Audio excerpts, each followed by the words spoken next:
Olá, crianças! Vamos dar início a mais uma videoaula, né? Hoje, terça-feira, nós vamos para a nossa aulinha de ciências. Primeiro, nós vamos relembrar um pouquinho do que nós aprendemos em ciências no segundo bimestre, né? Nós estamos aprendendo sobre os seres vivos, né? E vimos que os seres vivos pode ser tanto uma planta, um animal, um ser humano, uma bactéria, né? Menos o vírus. Lembra que a tia falou? O vírus, os cientistas ainda estão estudando para saber se ele é um ser vivo ou não. Somente a bactéria é considerada um ser vivo. Os seres vivos, eles nascem, crescem, reproduzem e morrem. E eles podem viver em ambientes aquáticos ou terrestres, né? Os animais, as plantas, eles podem viver tanto em ambientes aquáticos como em ambientes terrestres. Nós vimos que os ambientes terrestres, né, são as florestas, os bosques, o deserto, e o ambiente aquático, né, ele pode ser dividido em 3 tipos de ambientes: marinho, que é de água salgada, ducícola, que é de água doce, e salobra, que é tanto água salgada como água doce, né?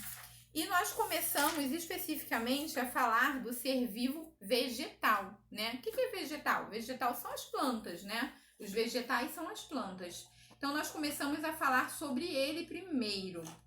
E nós vimos que as plantas, elas são divididas em partes, né?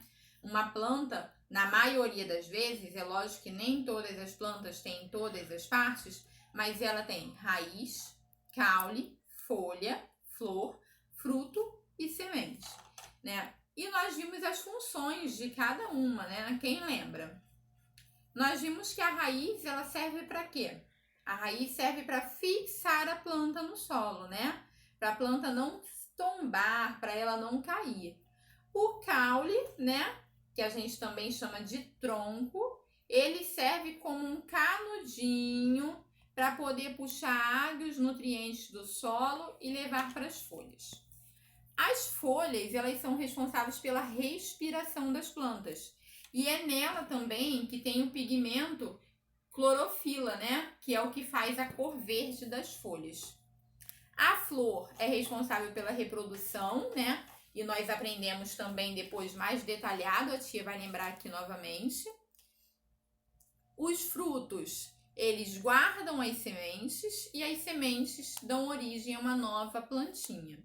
Então lembra, a tia acabou de falar agora que a flor é responsável pela reprodução das plantas. E nós vimos como essa reprodução acontece na nossa última aula de ciências, lembra?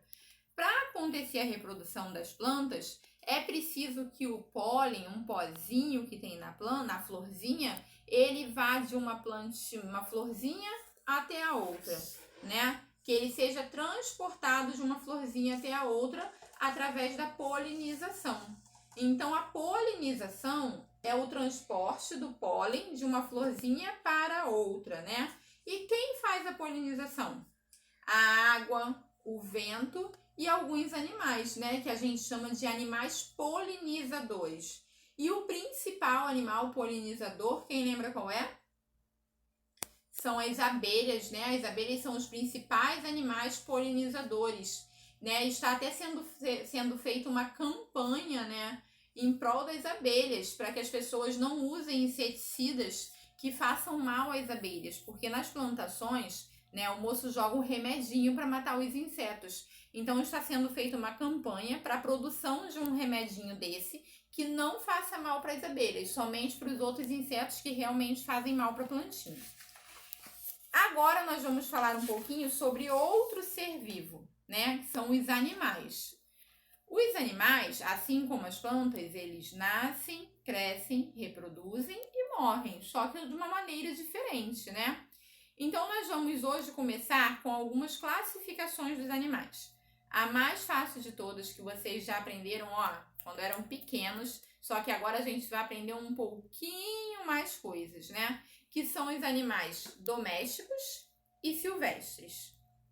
Animais domésticos, aqueles que a gente pode ter na nossa casa ou numa fazenda, por exemplo, né? Os animais domésticos, eles dependem dos seres humanos, né? Eles acabaram se adaptando à vida humana, né? O cachorro, o gato, o coelho, o cavalo, o boi, a vaca, o porquinho, esses animais, eles precisam de nós seres humanos. Eles se adaptaram à vida humana e a gente pode tê-los em casa ou numa fazenda. Esses são os animais domésticos.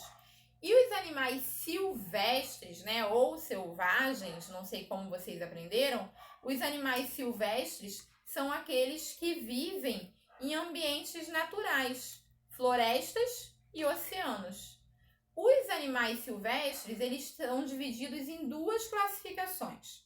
Existem animais silvestres nativos e animais silvestres exóticos.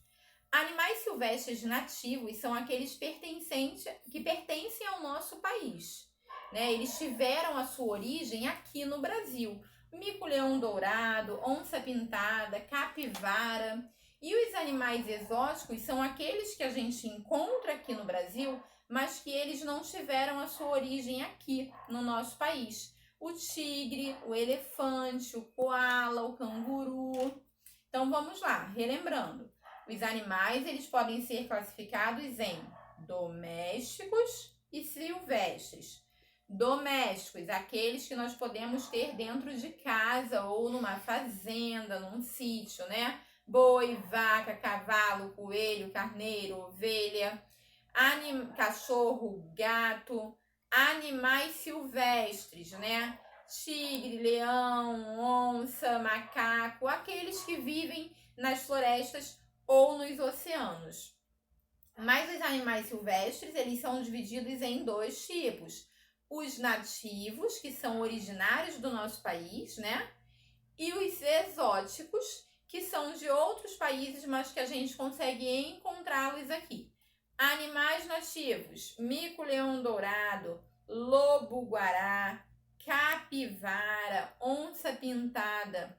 Animais exóticos: canguru, elefante, tigre, né? E nós vimos também lá no Aprendendo um Pouco Mais, né? Se vocês olharem no texto do nosso livro, na página 147, uma coisa muito importante sobre os animais silvestres, né?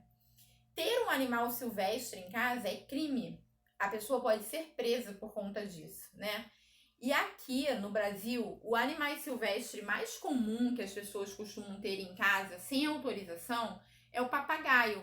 Aquele papagaio verdinho que imita o que a gente fala. Então, ter um papagaio em casa sem autorização do IBAMA, que são as pessoas responsáveis por cuidar dos animais silvestres, é crime. A pessoa pode ser preso, pode pagar uma multa, porque o papagaio ele deve viver solto na natureza e não preso dentro de uma casa. Ele não consegue se adaptar à nossa rotina.